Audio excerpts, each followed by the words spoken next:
Bismillahirrahmanirrahim. Assalamualaikum warahmatullahi wabarakatuh. Dalam kesempatan kali ini saya akan membahas tentang potensial listrik, di mana di bab ini akan ada 4 poin utama yang akan kita pelajari bersama-sama. Yang pertama akan kita bahas usaha medan konservatif, yang kedua medan sebagai gradien potensial, yang ketiga perhitungan medan dan potensial listrik, dan yang terakhir persamaan Poisson dan Laplace. Nah, mari kita bahas satu persatu. Ya, yang pertama usaha medan konservatif. Nah, sebelumnya sudah kita bahas yang berhubungan dengan medan, ya, medan listrik. Nah, medan diidentifikasikan dengan ruang yang dipengaruhi oleh sesuatu. Nah, sekarang usaha medan konservatif. Nah, usaha atau W itu sendiri merupakan besar gaya dikalikan dengan pergeseran atau perpindahannya ke arah jalan. Maksudnya itu lintasannya, ya, yaitu besar gaya dikali besar proyeksi jalan pada gaya, atau bisa kita tuliskan dengan persamaan W sama dengan Fs cos alpha, atau dengan catatan vektor bisa kita tulis W sama dengan gaya dikali pergeseran atau perpindahan. Nah, bila jalannya tidak lurus maupun gayanya berubah-ubah, maka usaha W diperoleh dengan pengintegralan, ya.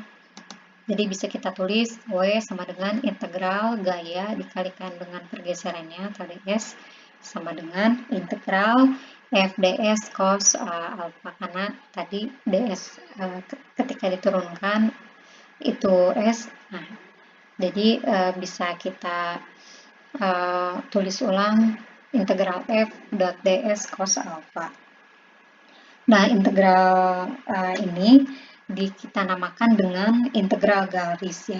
Kalau dihitung usaha untuk membawa secara kuasi statik, artinya kuasi statik tak terhingga dan lambat, kita akan langsung masuk ke konservatif. Barusan sudah kita bahas apa itu usaha. Nah, sekarang kita masuk ke konservatif. Nah, biar lebih jelas, kita lihat dulu ke gambar ini. Nah, di sini ada suatu massa M, suatu massa yang kita tulis M dari sebuah titik A di permukaan bumi, bisa kita lihat. Dan titik A-nya ini ceritanya bulat itu bumi dan permukaannya ini, ya, yang ada simbol A. Dan ini titik B. Ini titik uji perhitungannya. Dari titik A ke titik B. Katakanlah setinggi H, ya. Setinggi H dari muka bumi. Maka ternyata bahwa usaha yang diperlukan untuk mengatasi gaya gravitasi bumi tidak bergantung pada jarak yang ditempuh. Nah, contohnya jarak yang ditempuhnya ini ada 2 jalan. Yang pertama berwarna biru, ya, garis yang berwarna biru. Yang kedua, jalan kedua itu garis yang diwakili oleh warna merah.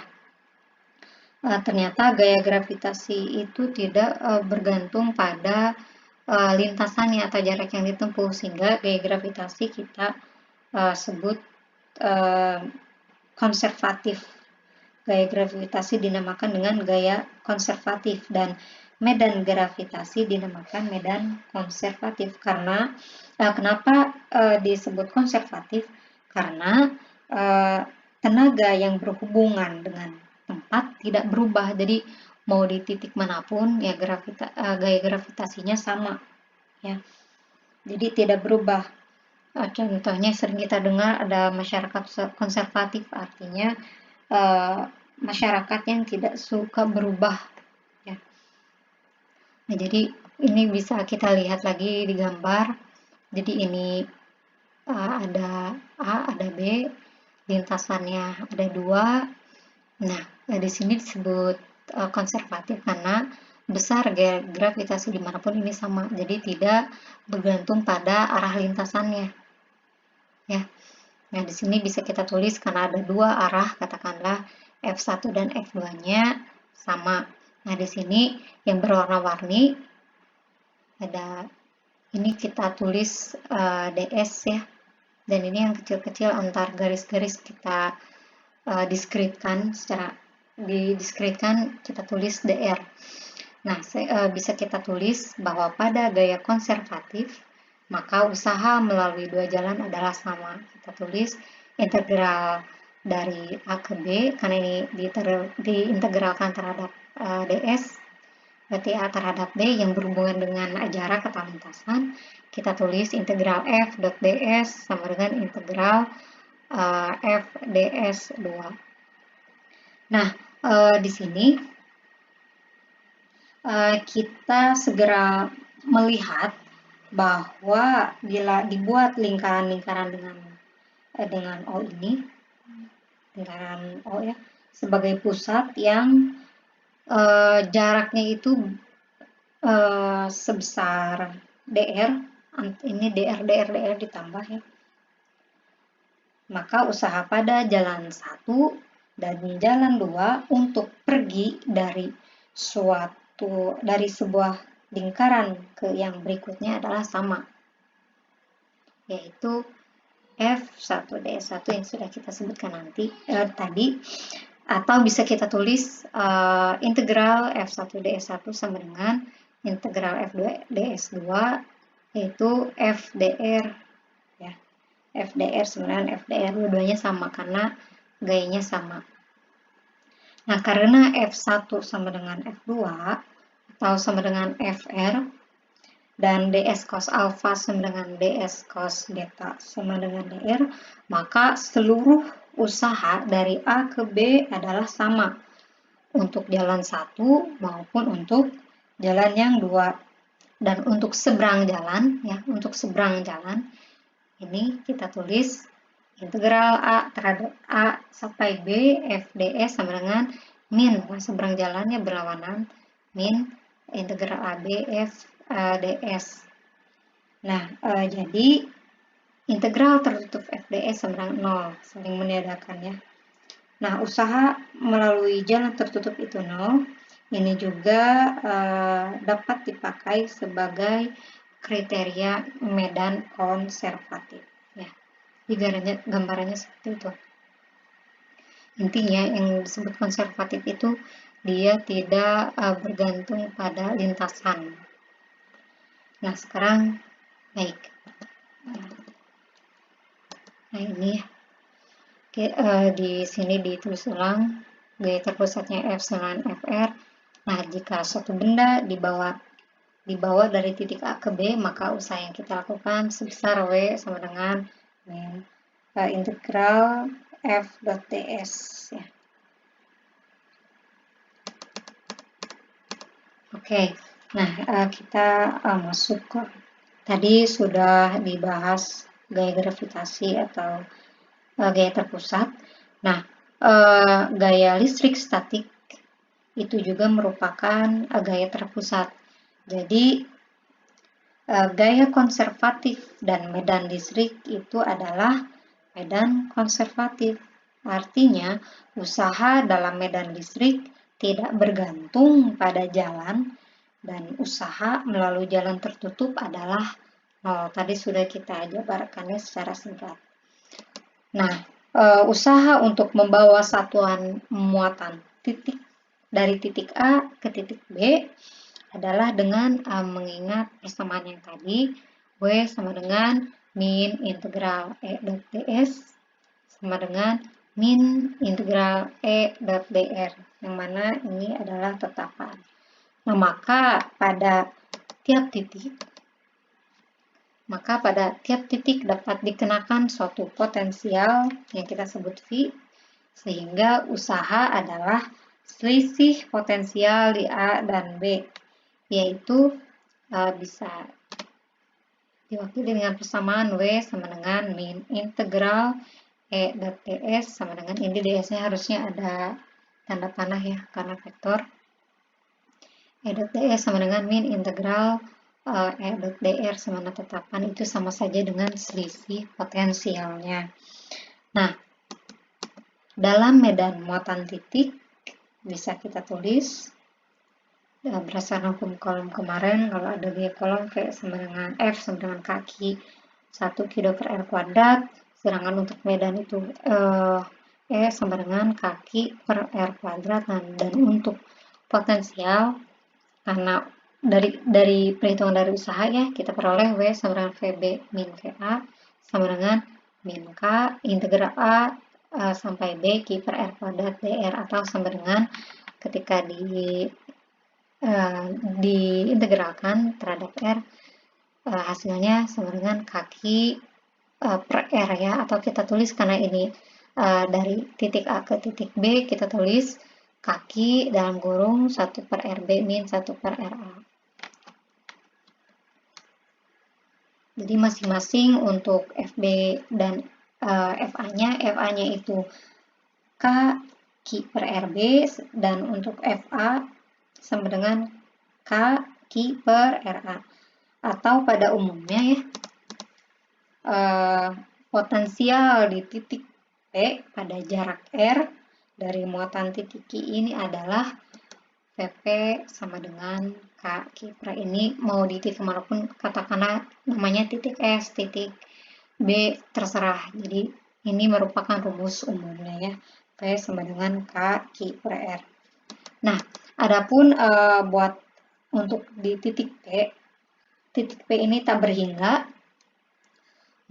saking jauh ya, maka R-nya juga kita tulis tak berhingga, R-nya sama dengan tak berhingga, sehingga menurut persamaan yang tadi, W sama dengan P min V tak berhingga itu sama dengan VP ya, karena ini saking tak berhingganya jadi tulis 1. VP sama dengan K Q per R, yang mana potensial di suatu titik sama dengan usaha membawa satuan muatan dari tak berhingga ke titik itu.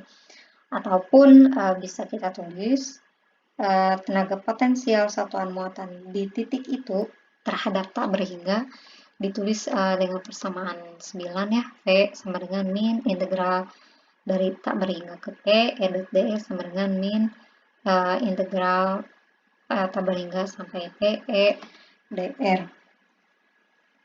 Ya, nah karena pada medan listrik berlaku prinsip superposisi, maka berlaku juga bagi medan ya, bagi medan yang disebabkan oleh lebih dari satu muatan. Kemarin juga kita bahas ketika ada satu titik, satu muatan, dua muatan, jadi tinggal dijumlahkan. Integral garis E melalui jalan tertutup atau usaha mengangkut satuan muatan melalui jalan tertutup itu besarnya adalah 0. Kita tulis integral tertutup E ds sama dengan integral tertutup ES ds sama dengan 0. Nah, itu bahasan pertama, usaha medan konservatif. Jadi kebayang kenapa medan listrik statik itu, gaya listrik statik itu termasuk konservatif, karena itu tadi tidak berubah-ubah ya. Analoginya seperti gaya gravitasi yang ada di permukaan bumi. Nah, yang kedua kita bahas medan listrik sebagai gradien potensial. Nah, tadi sudah ditulis di bersama sebelumnya, FB min FA sama dengan min integral A sampai B E dot ds. Dengan didiferensialkan, memberikan persamaan baru, dV sama dengan min medan dikali pergeseran sama dengan min E ds cos alpha. Nah, bila ds ini diambil tegak lurus, artinya membentuk sudut 90 derajat, ya, maka cos alfanya sama dengan 0 dan E dot ds-nya sama dengan 0, yaitu artinya ds-nya berada dalam bidang ekuipotensial, sehingga tersimpul bahwa E-nya itu tegak lurus bidang ekuipotensial, atau bisa kita tulis E sama dengan besar medannya dikali dengan vektor satuan. Nah, sedangkan barusan itu kalau seandainya tegak lurus. Nah, jika seandainya berhimpit, artinya tidak terbentuk sudut, maka ds-nya sama dengan dn ya. Karena cos 0 artinya berhimpit, cos alfa di sana diganti dengan 0 derajat, maka cos alfanya sama dengan 1 dan dv-nya sama dengan min e dot ds sama dengan min dn. Bisa dijabarkan langsung ya dari persamaan yang tadi. Nah, jadi kita mendapat persamaan E sama dengan min dv per dn, atau bisa kita tulis ulang E ya dalam vektor E sama dengan min dv per dn dikali dengan vektor satuannya. Ini perhatikan baik-baik, ini beda ya, kenapa ini ada vektor satuan n topi sedangkan yang atas enggak. Kalau yang atas itu besaran skala, nah ini divektorkan ya. Nah, kita lihat di ruas kanan ini. Di ruas kanan kita namakan dengan gradien V. Sudah dibahas di bab 1 tentang vektor.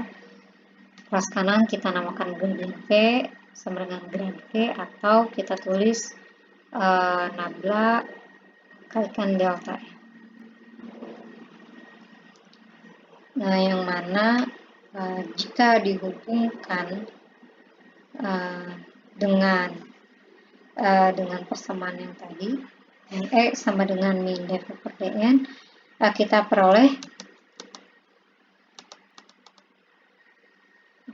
peroleh gradien V-nya secara mutlak. Jadi ini ditulis ya, diferensial total dv sama dengan ds dot nabla V atau sama dengan grad V dot ds, sehingga kita peroleh E sama dengan min. Ini harusnya yang nabla pakai itu juga, pakai tanda panah, agak kelupaan, min nabla V sama dengan min grad V ya. Ralat yang ini bukan delta ya, ini maksudnya V.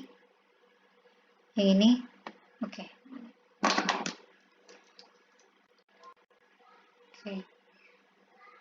Ya.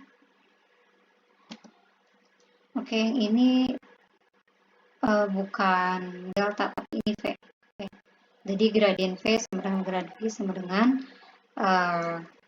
ini nabla ya, nabla dikalikan V-nya. Oke. Nah,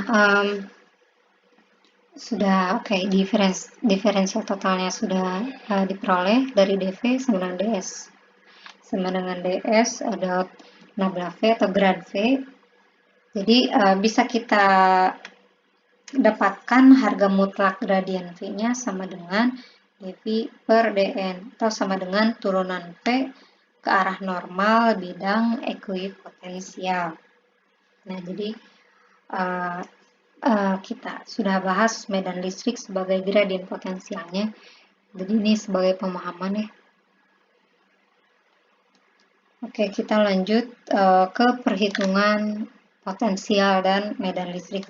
Di bab sebelumnya sudah kita bahas, sudah kita hitung di beberapa kasus, contohnya untuk medan listrik di muatan titik, terus di polistrik, di bola bermuatan, terus di plah ya. Nah, di sini juga akan kita hitung ketika medan listrik bisa dihitung, begitupun potensialnya bisa dihitung juga karena medan listrik dan potensial sangat berhubungan. Oke, satu persatu kita bahas di muatan titik dulu. Kekuatan medan listrik menurut gaya kolom di titik P ya. Kemarin sudah kita peroleh E sama dengan K per R kuadrat dikali dengan vektor satuannya.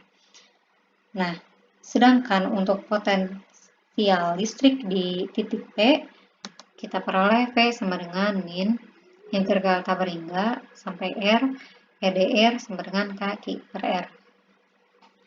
yang mana ini diperoleh dari rumus yang tadi ya. Nah, bidang ekuipotensial ini merupakan bola-bola sepusat. Seperti gambaran tadi ada titik bumi, ada pusatnya, terus di atas permukaan bumi kayak ada jarak-jarak lagi yang membentuk lingkaran. Maksudnya seperti itu ya, bidang-bidang ekuipotensial yang diwakili dengan DR dan ADS ya. Nah, sebaliknya bila potensial V diketahui, maka medan listrik diperoleh dengan pendiferensialan. Oke, E sama dengan min dV per dr dikalikan dengan vektor satuan sama dengan K Q per R kuadrat dikalikan dengan R-nya. Arahnya ini radial tegak lurus terhadap bola-bola ekuipotensial. Nah, ini untuk muatan titik. Nah, bagaimana dengan muatan-muatan titik-titik, muatan titik, garis, bidang, dan ruang? Nah, bila terdapat serentak ada muatan-muatan titik, garis, bidang, dan ruang, maka rumus yang V, yang K per R ini dapat dikenakan pada setiap unsur muatan Q1 ataupun kalau didiferensialkan itu dq.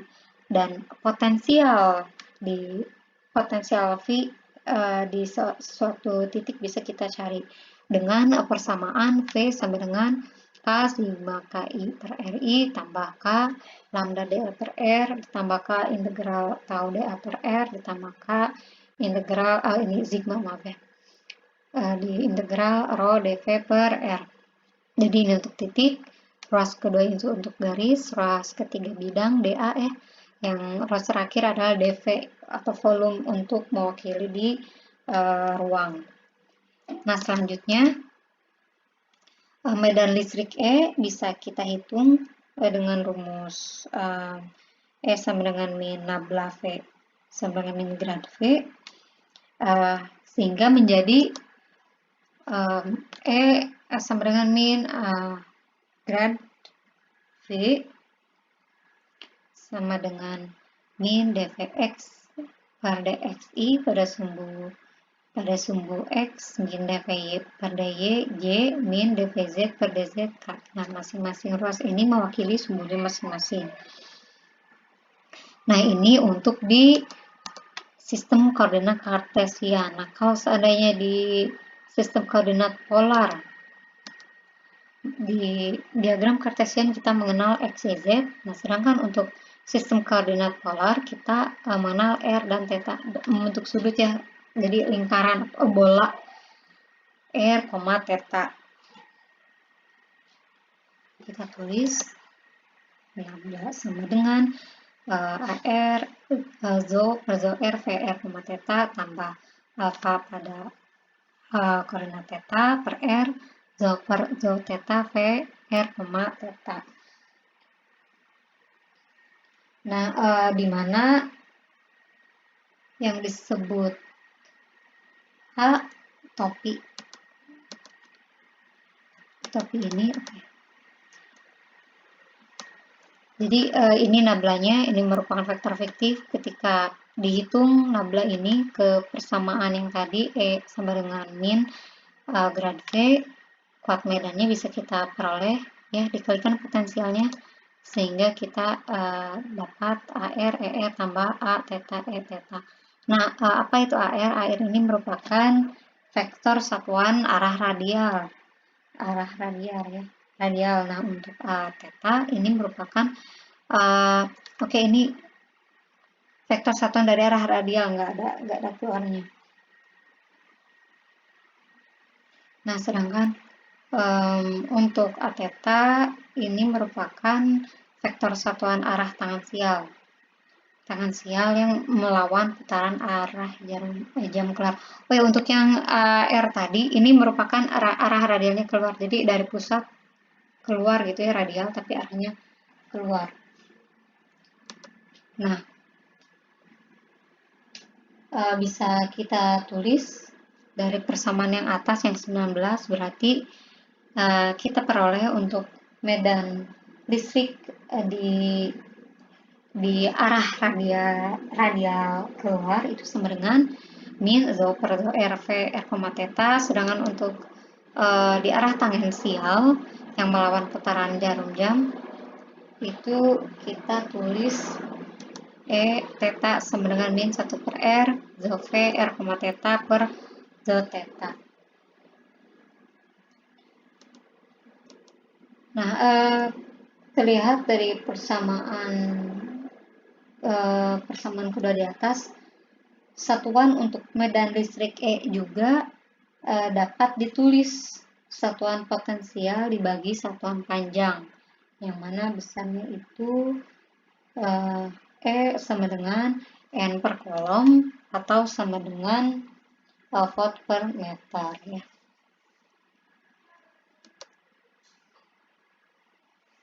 Nah, untuk di bab ini tidak akan dibahas secara detail. Untuk perhitungan di volt listrik, plat, bola bisa dipelajari dari bab sebelumnya ya, tentang medan listrik dan hukum Gauss. Nah, sekarang kita masuk ke usaha oleh medan listrik. Nah, tadi sudah kita peroleh besarnya usaha medan listrik, besarnya V, BE sama dengan FB dikurangi dengan FA. Nah,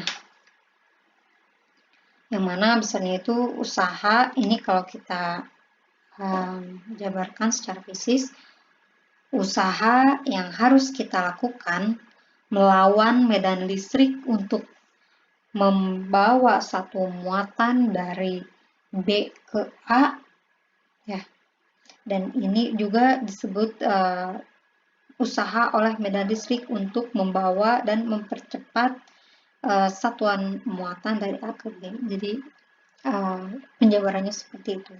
Nah, jika seandainya muatan Q dipercepat antara dua titik dengan beda potensi api, maka muatan-muatan tersebut memperoleh tenaga besarnya itu U sama dengan Q dikalikan dengan potensialnya.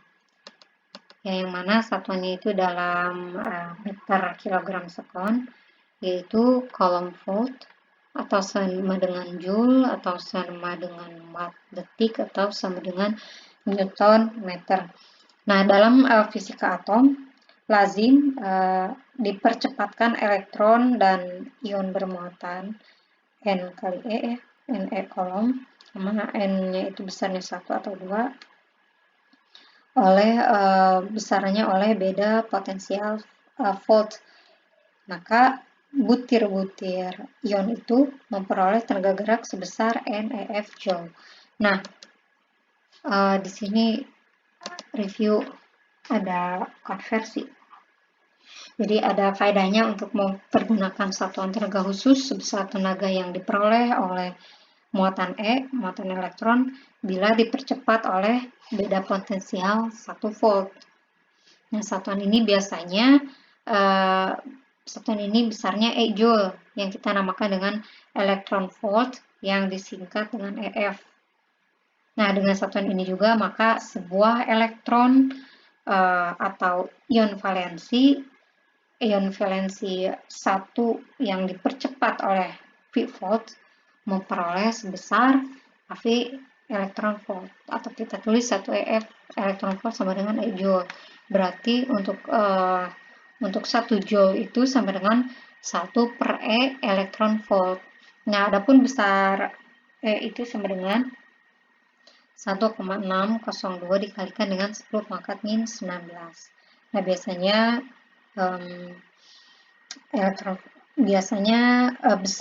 elektron volt yang sering kita jumpai itu di 1 mega elektron volt atau sama dengan 10 pangkat 6 elektron volt, dan 1 giga elektron volt atau sama dengan 10 pangkat 9 elektron volt. Nah, oke, sekarang kita masuk ke pembahasan terakhir, persamaan Poisson dan Laplace. Nah, Ini sangat penting kita untuk mengenal persamaan Poisson dan Laplace karena di sini kita akan cukup mengotak-atik dari bab 1 dan disertai pemahaman-pemahaman dari bab 1 sampai bab 3 sehingga kita akan menghasilkan persamaan Poisson dan Laplace. Nah, oke, kita bahas ruang di antara muatan-muatan listrik itu adalah serentak ya. Serentak medan vektor E dan medan skalar V. Yang mana potensial V ini berubah secara kontinu dari titik ke titik yang sudah digambarkan tadi diwakili dengan lingkaran itu merupakan bumi. Kontinu itu ketika ditulis dr, nah itu secara kontinu dari titik ke titik, gambarnya seperti itu. Maka tadi sudah dihitung medan listrik E-nya itu adalah minus gradien V-nya. Maka dengan hukum Gauss kita memberikan pembatasan. Ingat hukum Gauss secara tertutup ya, berarti di sini memberikan batasan terhadap potensial V yang mana berubah dari titik ke titik. Dan si potensial V ini harus memenuhi persamaan diferensial dalam V itu sendiri, yang mana untuk daerah yang mengandung muatan ruang kita sebut persamaan Laplace, dan untuk daerah yang tidak mengandung muatan dinamakan persamaan Laplace. Jadi kebayangnya dipisahkan, kita bayangkan berarti persamaan Poisson itu di dalam ya yang mengandung muatan. Ketika di luar itu yang tidak mengandung muatan kita namakan persamaan Laplace.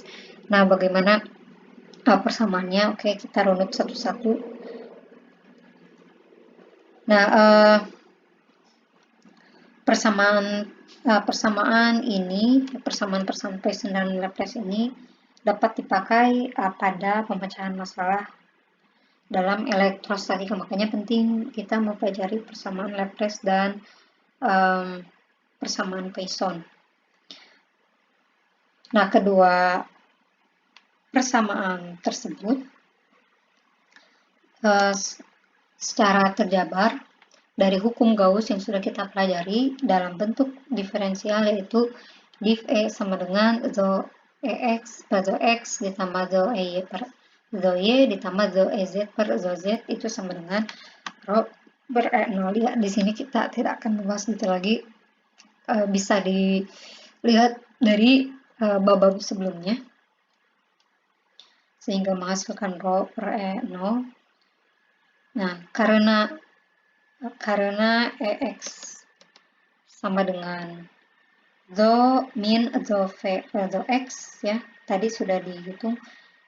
EY sama dengan zo min zo V per zo Y dan EZ sama dengan min zo V per zo Z, sehingga bisa diperoleh persamaan di substitusi sehingga muncul persamaan dua-dua zo kuadrat V per zo X kuadrat ditambah zo kuadrat V per zo Y kuadrat ditambah zo kuadrat V dibagi do Z kuadrat sama dengan min rho per E0.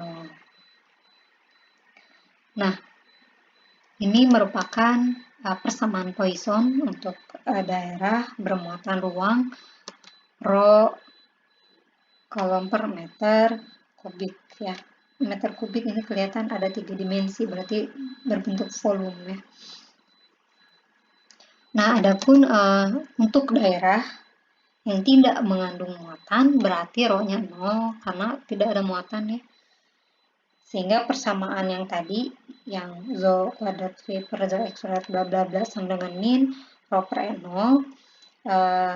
berubah menjadi persamaan ini ya, tinggal diganti yang tadinya rho-nya ada per 0, karena rho-nya 0 berarti hasilnya 0 ya.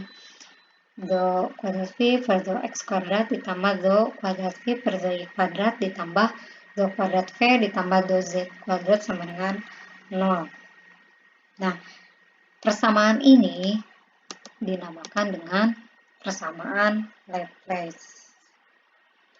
Nah, dengan catatan vektor, maka penjabaran dan rumus-rumus ditulisnya itu bisa kita tulis nabla ini divergensi berarti. Divergensi E sama dengan rho per E0 atau E sama dengan min grad V ya, min grad V. Lalu disubstitusi ya persamaan 24 ke persamaan 22 sehingga terbentuk persamaan baru yaitu nabla zat nabla V sama dengan min rho per E0 dari grad dikali dengan divergensi dikalikan dengan grad V, ini dibacanya divergensi grad V sama dengan min rho per E0. Atau kita tulis nabla kuadrat V atau sama dengan min rho per E0 atau kita tulis delta V sama dengan min rho per E0 yang mana ini merupakan persamaan Poisson ya. Kalau kita jabarkan ulang. Nah, adapun untuk do kuadrat per do x kuadrat ditambah do kuadrat ditambah do y kuadrat ditambah do kuadrat per do z kuadrat ini merupakan sama dengan divergensi ya. Dikuadratkan itu sama dengan delta. Ini dinamakan operator Laplace yang dilambangkan delta E. Nah, ini dinamakan operator Laplace yang dilambangkan dengan delta. Oke. Nah, jadi sudah kita bahas secara singkat persamaan Poisson dan Laplace. Jadi kita sudah mengenal apa itu bagaimana persamaan Poisson, bagaimana itu persamaan Laplace. Nah, syaratnya di sini harus biar nggak asing, yang baru satu vektor dipelajari lagi karena sebetulnya ini mudah, hanya permainan di nabla ya, di permainan aljabar vektor.